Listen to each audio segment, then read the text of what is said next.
চিন্তা কিন্তু এই টিকা কিন্তু লাগতো না, এত টিকা কিন্তু লাগতো না যদি আমরা একটা শিশু জন্মানোর পরপরই যে শাল দুধ বলে, মায়ের বুকে আসে না শাল দুধ, ঘন আঠালো মিষ্টি ঘন আঠালো একটা দুধ আসে, হাই নিউট্রিয়েন্ট, অ্যান্ড এগুলো আছে এর ভিতরে আছে সব টিকা, সব রোগের টিকা, একদম অলরাউন্ড যত ধরনের এই এনভায়রনমেন্টে যে রোগ জীবাণু হতে পারে, এই বাংলাদেশের আবহাওয়া বা অন্য আবহাওয়া, গরমের আবহাওয়া, শীতের আবহাওয়া, যে দেশে জন্মাক না কেন শিশু, ওই দেশের আবহাওয়া, ওই দেশের পরিবেশ অনুযায়ী যে ধরনের রোগ জীবাণু তার আক্রমণ করতে পারে, সেইটার টিকার গুণাবলী মার দুধের ভিতরে থাকে সেই দেশের মানুষের। ক্লিয়ার? তাইলে মায়ের এই শাল দুধটা আমরা কি করেছি, আমরা পাণ্ডিত্য করে এটা গেলি ফেলা দিছি, বলেছি এটা হ্যাগড়া দুধ, কনে এটা খালি অমুক হবে তমুক হবে, অকল্যাণ হবে, এটা খালি কনে পেট ব্যথা করবে, ও সহ্য করতে পারবে না, পাতলা পায়খানা হবে। আরে বেটা, যে আল্লাহ বানাইলে ওর, সেই আল্লাহ হচ্ছে বুকের মধ্যে ওর টিকা দিয়ে দিলে, সেই দুধটা তুমি না খাওয়াই তুমি ফেলাই দিছাও, তুমি বড় পণ্ডিত হয়ে গেছাও, তাই না? বড় পণ্ডিত হয়ে গেছাও তুমি। হ্যাঁ, তার প্রয়োজন সে বোঝে না, সে সৃষ্টি করেছে মানুষ, সে মানুষের কী লাগবে না লাগবে সে বোঝে না, হ্যাগড়া দুধ দিয়েছে এই জায়গাটায়। হ্যাঁ, ওরা বলে হ্যাগড়া দুধ, শাল দুধ রে নিকৃষ্ট একটা দুধ। হ্যাগড়া মানে কি? একটা বাজে জিনিস, হ্যাগড়া বানাই দিয়েছে। তার মানে কি? স্রষ্টার একেবারে মানে তার চিন্তা চেতনা, তার ইঞ্জিনিয়ারিং, তার যে ইনারি ইঞ্জিনিয়ারিং, এত বড় মহাবিশ্বের মালিক, যে প্রকৌশলী, যে সর্বোৎকৃষ্ট প্রকৌশলী, সে জানে না, সর্বোৎকৃষ্ট চিকিৎসা বিজ্ঞানী, সে জানে না যে ওই জায়গাটা কী হবে, ওটাতে হ্যাগড়া বানাইছে আমি, তুমি দুপেই মানুষ, তুমি হ্যাগড়া বানাইছো ওরে। হ্যাঁ, কত বড় পণ্ডিত চিন্তা করো। হ্যাঁ, পণ্ডিতের ঠেলায় আর বাঁচে না আর কি। হ্যাগড়া দুধ ফেলাই দাও, হ্যাগড়া দুধ গেলি ফেলাই দাও, কোনো টিকা দেওয়া লাগবে না যদি হ্যাঁ ওই শাল দুধটা যদি শিশুর ঠিকভাবে খাওয়ানো যায়।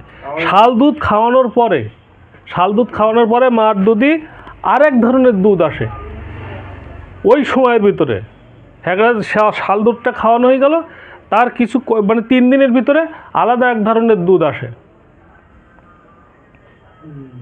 পাতলা, ঠিক আছে, পাতলা দুধ আসে। সেই দুধটা শিশুর স্টোমাকে, নতুন স্টোমাক তো, শিশুর নতুন স্টোমাকে হজম করতে সুবিধা হয়। তাহলে স্রষ্টার পরিকল্পনা আছে না? অবশ্যই। হ্যাঁ, যদি মানুষ শ্রেষ্ঠ জীব হয়, তাহলে স্রষ্টা এরকম একটা জীব বানাইলো, তার জন্য সর্বোৎকৃষ্ট পরিকল্পনা তার মাথায় আছে না? অবশ্যই আছে। তাহলে মার বুকে যখন ওই শাল দুধটা আসে, সেইটা কি ফেলাই দেওয়া যাবে? যাবে না, খাওয়াতে হবে বাচ্চারে। এখন দেখো, এইবারে আমি যদি টিকা দিই, এই 7টা টিকা এবং এই শাল দুধ, 7টা টিকা না দিলেও কোনো সমস্যা নেই।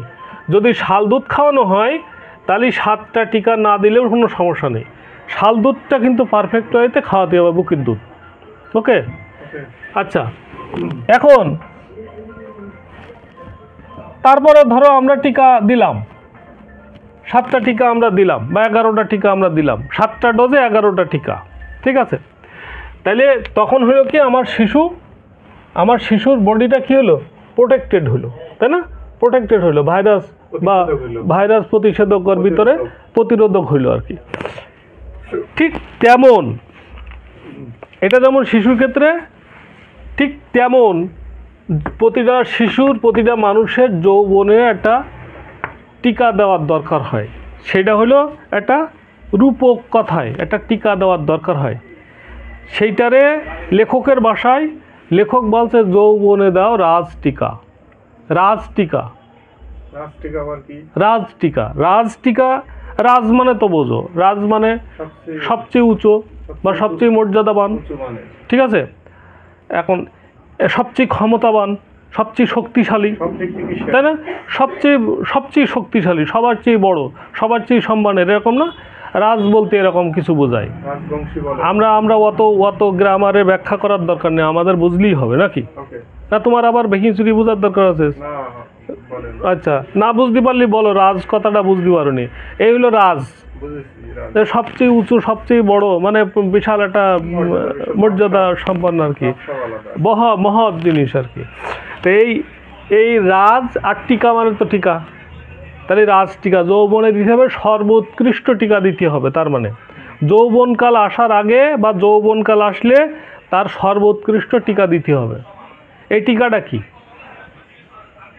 এই টিকাটা কি বলেন কি এই টিকা? এই টিকাটা হচ্ছে যৌবনে ঝামেলা শুরু হয় কন্তে উঠতি বয়সে, যখন উঠতি বয়সে টিনেজ যারা থাকে তাদের ঝামেলা কি? এই টিনেজ যারা থাকে তাদের ঝামেলা হচ্ছে তারা এই টিনেজরা প্রথমত নিজেরা খুব পণ্ডিত মনে করে, মানে ঠিক আছে? সব বোঝে। টিনেজরা যৌবন যখন শুরু হয় তখন নিজেদের খুব পণ্ডিত মনে করে যে আমি খুব পণ্ডিত, আমি সব বুঝি, আমি যা বুঝি, আমার বাপ মা, আমার এইসব সব বোকা, ওরা সব বোকা, হ্যাঁ সব বোকা, আমি নারায়ণ, ওরা আনস্মার্ট। আমি যা বুঝি, আমি যা করতে পারি, মনে একবার সব ফাটাই ফেলাবো একদম দুনিয়া। আমার হাতে থাকলেই, আমি যদি হতাম তোমার জায়গায়, আমার বাপের জায়গায় যদি আমি হতাম, তাহলে আমি ফাটাই ফেলাতাম একদম, সব কিছু করে ফেলাতাম। হ্যাঁ, টাকা বানাই, আমার মা কিচ্ছু বোঝে না, ও ধাড়ি ছাগল ও কি বসবে, ছাগল বসেও কি বোঝে? ছাগল বসে ও কি বসবে, ঠিক আছে? এই হইল যৌবনের প্রবলেম, Okay. যে আমি সব বুঝি, আমি সব বুঝে গেছি দুনিয়ার, সব বুঝে গেছি, আর অন্যরা সব বোকা। আর অন্যরা সব এই বড়, যত বড় মানুষ দেখে না, যত বুড়ো মানুষ, বড় মানুষ, এরা সব ছাগল, এরা সব বলে, এরা সব ভেড়া, এরা বলদ, এরা কি বোঝে? ও আধুনিক যুগের সেই আমলের লোকজনেরা খায় পাঞ্চা, 1971 কি বোঝে? ব্যাকডেটেড, ব্যাকডেটেড, ঠিক আছে? স্মার্ট। তাহলে সমস্যা কি? এগুলো কিন্তু সমস্যা, সমস্যা। সমস্যা মানে রোগ, রোগ, বুঝা যাচ্ছে? এটা হলো রোগ। তুমি যখন মারবা তখন এই আঙুল উঁচু করবে, তাহলে আমি বুঝবো যে এবার পজ করবে, তাহলে আমি কথা যে রাখবো, ঠিক আছে? না ওইরকম করলে হবে না, এইরকম করতে হবে, তার মানে দাঁড়াও, ঠিক আছে? ওকে। তা না হলে আমি ওই কথা